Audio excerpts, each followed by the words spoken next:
Om Sairam. Welcome to my channel Sri Sai Divya Charanalu. మనం last వీడియోలో బాబా గారి భక్తుడైన శ్రీ రామచంద్ర కేశవ ప్రధాన్ గారి కోసం కొన్ని విషయాలు తెలుసుకున్నాం కదా. మరికొన్ని విషయాలు ఈ వీడియోలో తెలుసుకుందాం.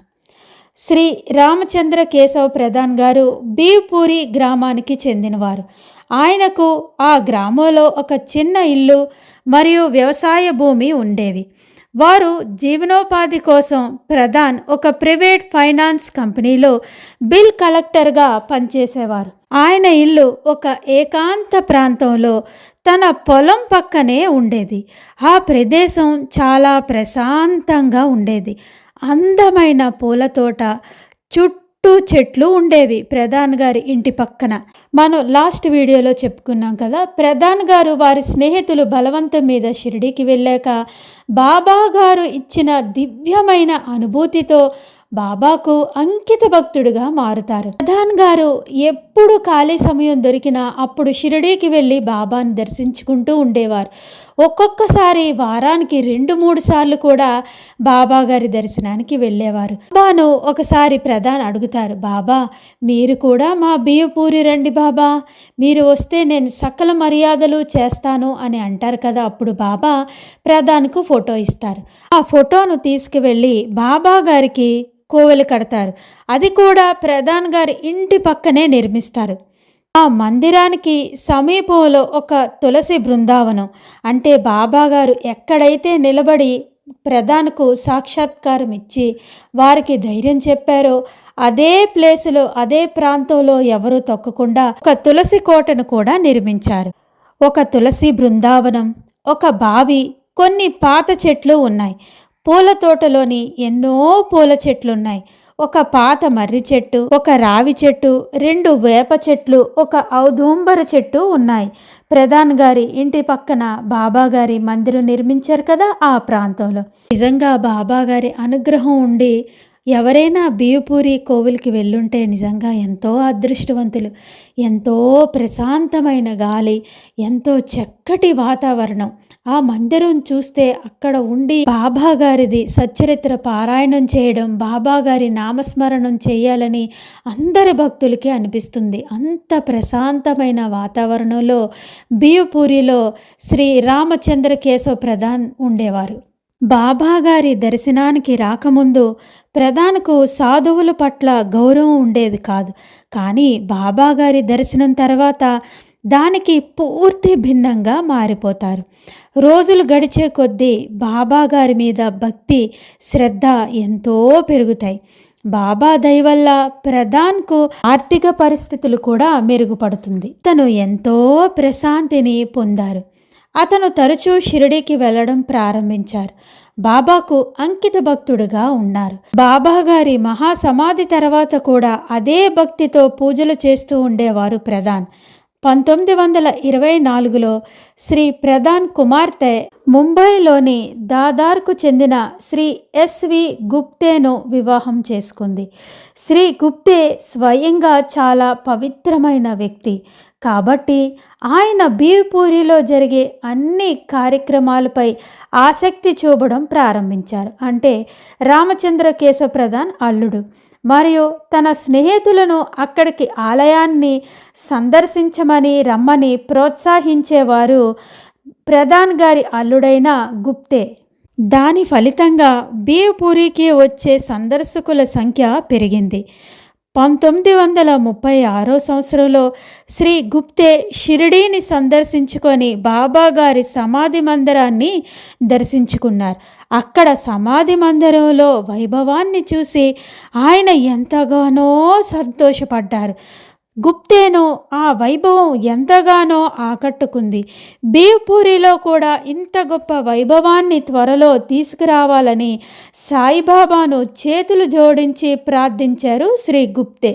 తన భక్తుల హృదయపూర్వకమైన మంచి కోరికలను, ప్రార్థనలను శ్రీ సాయి తప్పకుండా తీరుస్తారు. కాబట్టి శ్రీ గుప్తే యొక్క కోరికను వెంటనే తీర్చారు బాబా. అప్పటి నుండి శ్రీ సాయిబాబా యొక్క బియ్యపూరి ఆలయంకి మరింత ప్రసిద్ధి చెందింది. ఎంతోమంది గొప్ప గొప్పవారు ఆ మందిరానికి వెళ్ళి బాబాను దర్శించుకునేవారు.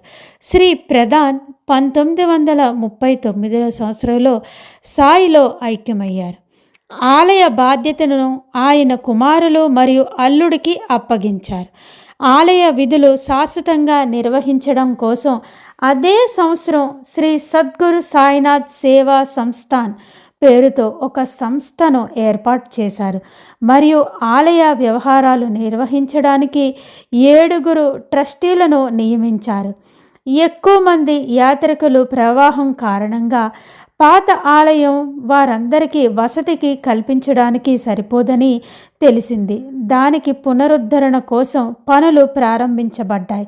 కానీ ఇటుక పని పూర్తయినప్పటికీ నిధులు మరియు సామాగ్రి కొరత కారణంగా పైకప్పు నిర్మాణం పనులు ఆగిపోయాయి.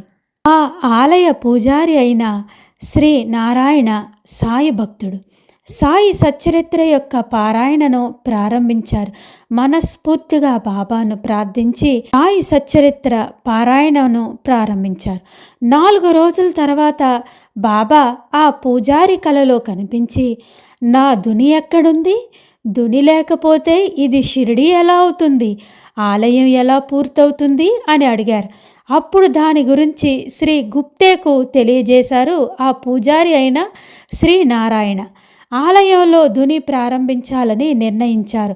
అందువల్ల దుని నిర్మాణానికి ఒక స్థలం నిర్ణయించబడింది మరియు శ్రీ సాయి సచ్చరిత్ర రచయిత అయిన శ్రీ దబోల్కర్ మనవడైన దేవ్ బాబా 1949 సంవత్సరంలో ఏప్రిల్ 7వ తారీఖున శ్రీ రామనవమి రోజున ఉదయం 10 గంటలకు మొదటిసారిగా దునిని వెలిగించారు.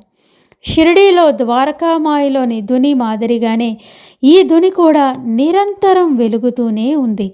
ఆలయంలో ఏడాది పొడుగునా వివిధ కార్యక్రమాలు జరుగుతూ మరియు శ్రీరామనవమికి బాబాగారి మహాసమాధి రోజున ఎన్నో ఉత్సవాలు జరిపిస్తున్నారు ఇప్పటికీ ఆ ఆలయంలో బియ్యపూరిలో.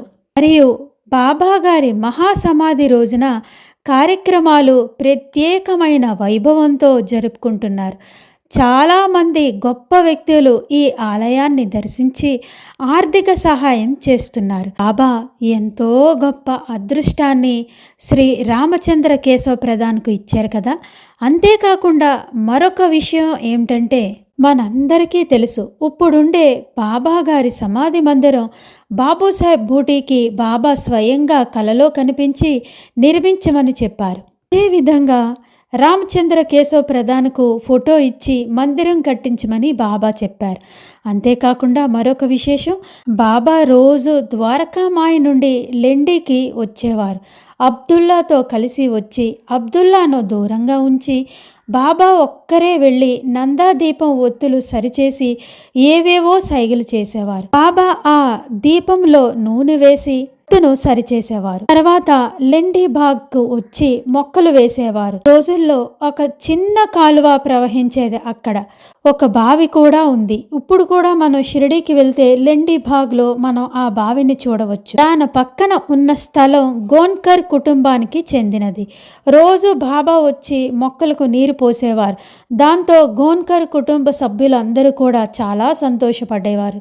ఒకరోజు ఏం జరుగుతుందంటే, లెండి బాగ్కు వచ్చినప్పుడు బాబాతో పాటు ప్రధాన్ కూడా తీసుకొని వెళ్తారు. బాబా ఎప్పుడు ఎవరిని తన వెంట తీసుకొని వెళ్ళేవారు కాదు లెండి బాగ్కు. కానీ ఆ రోజు ప్రధాన్ని తీసుకొని వెళ్తారు. వెళ్ళి ఆ రోజు జొన్న విత్తనాలను నాటుతూ ఉంటారు. అప్పుడు ప్రధాన్కు ఒక ఆలోచన వస్తుంది, బాబా నన్ను ఎందుకు ఈరోజు లెండి బాగ్కు తీసుకువచ్చారు? సరే, బాపూసాహెబ్ బూటీ ప్రధాన మందిరం నిర్మించి ఇచ్చారు కదా, బాబా నడిచిన ఈ లెండి బాగ్ కూడా గుర్తుగా రేపు భవిష్యత్తులో ఎవరికీ హక్కు ఉండకూడదు అంటే అందరు భక్తులు దీనిని ఆస్వాదించాలి. బాబా తిరిగిన నేల అని భక్తులందరూ దీనిని అనుభవించాలి. ప్రతి ఒక్క భక్తుడు ఒక పుణ్య నేలగా అనుకోవాలని గోన్కర్ నుంచి కొనుగోలు చేసి ప్రధాన్ సంస్థాన్ వారికి అప్పగించారు. ఈ విధంగా ఎంతో గొప్ప అవకాశాన్ని రామచంద్ర కేశవ ప్రధాన్కు బాబా ఇచ్చారు. మనం షిరిడీకి వెళ్ళినప్పుడు మనం అనుకుంటూ ఉంటాం, ఇదిగో బాబా ఇక్కడ మొక్కలు వేశారు, బాబా ఇక్కడ నడిచేవారు, బాబా ఇక్కడ నందాదీపం వెలిగించారు, ఇక్కడ తిరిగేవారు అని అనుకుంటాం కదా. అలాగే దానిని వెనక ఉన్న భక్తుల కోసం కూడా మనం తెలుసుకోవాలి. అవి చూసినప్పుడు ఆ భక్తులను మనం తలుచుకోవాలి.